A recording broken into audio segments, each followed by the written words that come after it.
The term performance philosopher was coined by Timothy Leary, the countercultural genius and rebel from the 1960s who popularized psychedelics, but in many ways his sort of unorthodox approach to liberating our consciousness got him into trouble and kind of set research back 50 years. So, I mean, it can be argued both ways what his contributions were. I'm certainly a fan of some of the writing that he put out into the world, and so I have sympathy for what he was trying to do, even if he was a bit reckless in his approach.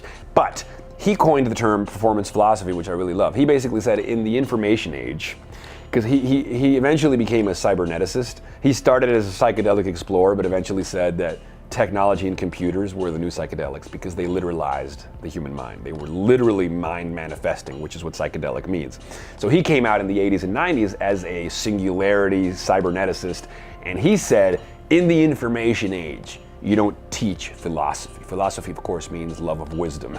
So he says, in the information age, you don't teach love of wisdom, you perform it. And that if Aristotle were alive today, and this is in the 80s, he'd have a talk show. So you can say, well, he'd have a YouTube channel. You know, like, if philosophy means love of wisdom, and if the way that we electrify and share wisdom, or our love of wisdom today, is through memetics, through information technology, then YouTube is now the avenue for sharing a love of wisdom.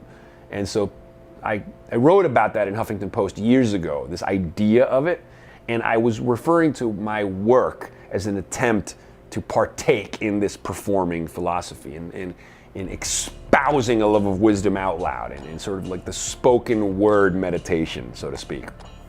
And then it stuck for a little while, and then people were saying, oh, Jason is a performance philosopher. I'm happy to take it, you know.